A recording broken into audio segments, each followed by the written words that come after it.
విదేశాల్లో చదవాలనుకుంటున్నారా? అయితే విదేశ్ కన్సల్ట్ ని సంప్రదించండి. వెళ్ళొద్దని మేము చెప్పామా? మరి ఎవరు చెప్పారు?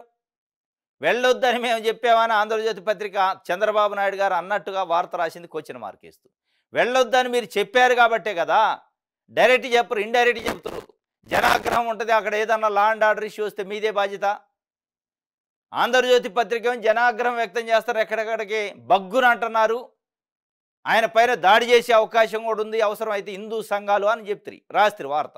ఇవాళ మేము వద్దంటున్నాం అంటే ఎక్కడుంది జనాగ్రహం? ఎవరు వచ్చారు జనం? ఆయన్ని తిరుమల తిరుపతి దేవస్థానాన్ని దర్శనం చేసుకోవద్దని ఎవడన్నా అడడా?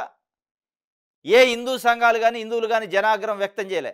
ఆగ్రహం వ్యక్తం చేస్తే గీస్తే చంద్రబాబు నాయుడు గారు పదే పదే లడ్డూలో కల్తీ జరిగింది, నెయ్యిలో కల్తీ జరిగిందని రాజకీయ రాద్ధాంతం చేస్తాడు అని చెప్పి ఆగ్రహం వ్యక్తం చేస్తే చేయాల్సి వస్తే అది చేస్తున్నారు. ఇలా పటాపంచలం అయిపోయింది. కల్తీ నెయ్యికి సంబంధించి జగన్మోహన్ రెడ్డి ఒక విధంగా ప్రభుత్వాన్ని ఇరకాటంలో పెట్టిండు. ఎందుకంటే జరిగింది జూలై 12 నుంచి 23 మధ్య కాలంలో ట్యాంకర్లు ఎనికిపోయినాయి అని ఈవో ప్రకటన చేసిండు.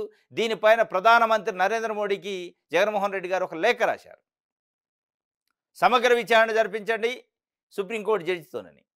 దీంతో కాస్త ఇరకటంలో పడ్డరు. ప్రజల్లో కూడా ఒక చర్చ జరిగింది. అరే, చంద్రబాబు నాయుడు గారి పరిపాలనా కాలం జూలై 12 నుంచి 23 మధ్యలో వచ్చిన ట్యాంకర్లకు సంబంధించి వివాదం అయితే ఎట్లా జగన్మోహన్ రెడ్డి గారిని అందులో ఇన్వాల్వ్ చేస్తారు? జగన్మోహన్ రెడ్డి పోయి కల్తీ చేసిండని ఎట చెప్తారు?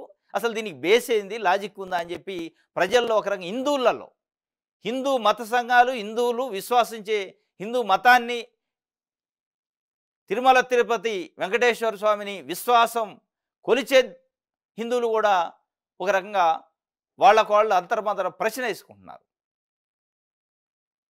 అప్పుడు చంద్రబాబు నాయుడు గారు డిఫెన్స్లో పడ్డాడు. ఇక దాని నుంచి ఏదో ఒక రకంగా డైవర్షన్ చేయాలి, దాన్ని డిక్లరేషన్ పేరుతోని ఎటు దిప్పే కార్యక్రమం చేయాలని చేశారు. మొత్తానికి ఈ డిక్లరేషన్ పేరుతో రచ్చ చేసే అవకాశం ఉంటుంది. జనాగ్రహం పేరుతో ఇటు Telugu Desam party media, Telugu Desam party కార్యకర్తలని రెచ్చగొట్టే అవకాశం ఉంది. రెచ్చగొడితే అసలు ఇష్యూ కల్తీనే ఇష్యూ డైవర్ట్ అయింది.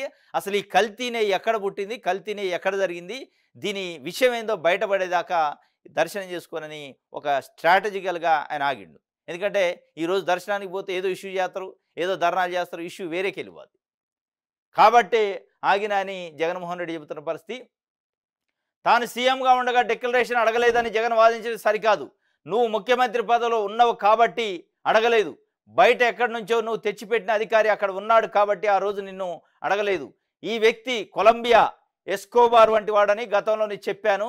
ఇప్పటి వరకు చేసిన పనులన్నీ అతని మాదిరిగానే ఉన్నాయి, భవిష్యత్తులో చేసేవి కూడా అలాగే ఉంటాయని సీఎం చంద్రబాబు నాయుడు గారు చెబుతుండు. ఇది ఆయన చెప్తుంది. మేము వద్దన్నమా? సాకులు వెతుక్కొని జగనే తిరుమల వెళ్ళకపోతే మేమేం చేస్తాం? చంద్రబాబు నాయుడు గారు చెప్తుండు. ఆయనకు నోటీసులు ఇస్తే చూపించమనండి. సాకులు వెతుక్కొని జగన్ తిరుమల వెళ్ళకపోతే మేమేం చేస్తానండి. జగన్మోహన్ రెడ్డిని తిరుమల ఏమన్నా మీరు రమ్మన్నారా? లేదంటే ఆయన ఏమన్నా లడ్డూ పైన అక్కడ ఛాలెంజ్ చేసి నేను వస్తా అని ఎనికిపోయిండా? ఆయన స్వతహాగా నేను దర్శనం చేసుకుంటా అన్నాడు. దాంట్లో సాకులు ఎత్తుకోవడానికే ఉంది. మీరు సాకులు ఎతికి జనాగ్రహం పేరుతోని, హిందూ సంఘాల పేరుతోని రకరకాల రెచ్చగొట్టే వ్యాఖ్యలు చేసి సెక్షన్ 3 మీ పోలీసు యంత్రాంగం ప్రవేశపెట్టిందని చెప్పి నోటీసులు ఇచ్చారు. వైఎస్ఆర్సీపీ నాయకులకి, కార్యకర్తలకి భయపెట్టే కార్యక్రమం, బెదిరించే కార్యక్రమం చేశారని ఆయన చెప్తుంది. ఇక దీంట్లో మేము ఏం వద్దాం లేదు, మళ్ళీ దాన్ని యూటర్ను, ఇది ఎక్కడ నెగిటివ్ అయిద్దో, జగన్మోహన్ రెడ్డిని దర్శనం కూడా చేసుకొని లేదు అనేది వస్తుందని మేము వద్దాం లేదు, సాకులు ఎత్తుకుండు అని చెప్పి